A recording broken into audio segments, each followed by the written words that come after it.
बहुत एक best seller रही है मेरे ख्याल से पिछले 40 सालों में उससे ज़्यादा पॉपुलर किताब नहीं रही, वो है शहाबनामा, जो कि साबिक ब्यूरोक्रेट कुदरतुल्लाह शहाब उनकी रुदाद है, उनकी एक खुद-नविश्त है।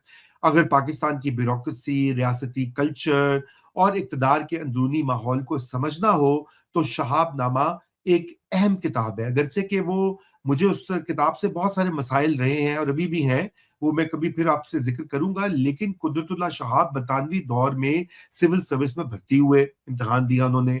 फिर पाकिस्तान बनने के बाद आला तरीन इंतज़ामी ओहदों पे फ़ाइज़ रहे।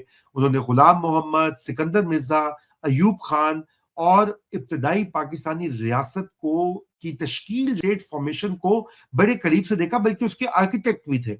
तो उस लिहाज से ये एक हिस्ट्री भी आपको बताती है कि ये जो पहले पाकिस्तान की 3-4 दहाइयाँ हैं, 3 दहाइयाँ स्पेशली, ये किताब उसकी बड़ी वाज़ेह तौर के ऊपर आपको उस वक़्त की कहानियाँ बताती है। उसकी मकबूलियत की ख़ैर वजूहात बहुत हैं, क्योंकि उसमें कुदरतुल्लाह शहाब ने अपने आप को ह्यूमनाइज़ भी किया है, तक़सीम का तजुर्बा है, पार्टीशन जो हुई 1947 में, फिर ब्यूरोक्रेसी की कहानियाँ, आपको पता है लोगों को शौक बहुत होता है पाकिस्तान में इस तरह की कहानियाँ, मेमोइर्स पढ़ने का। ये अफ़सर थे तो डिप्टी कमिश्नर थे और ये था, वो था, तो इसलिए वो आज भी मकबूल है। लेकिन उनका अंदाज़े बयान, क्योंकि कुदरतुल्लाह शहाब एक अदीब भी थे, तो उनकी जो बहुत अदबी स्टाइल भी है, बहुत एक सादा और दिलकश अंदाज में लिखी हुई है। और फिर जैसे कि पाकिस्तान में चलता है, उसमें मजहबी टच भी है, रूहानी और सूफियाना वो रंग भी है। आपको पता है कि जो नौजवान देख रहे हैं, शायद उनको तो नहीं पता होगा, हमारी जनरेशन में तो हमने खुद देखा था कि बाकायदा कुदरतुल्लाह शहाब को एक वली के तौर पर पेश करके उनको ऐसे चढ़ाया गया,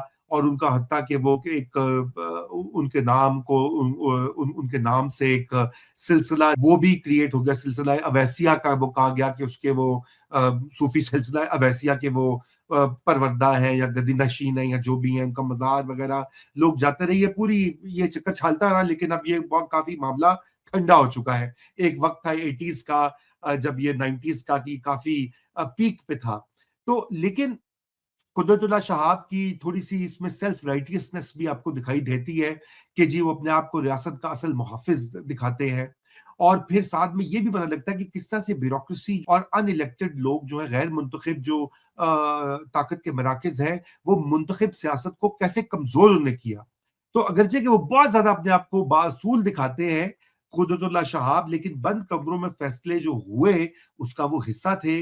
और फिर ये सवाल तो बनता है, अगर इतना कुछ गलत कर रहे थे उस वक़्त के हुक्मरान, तो आप उनके सबसे करीबी तरीन मसाहिब और वो चीफ ऑफ स्टाफ क्यों बने हुए थे?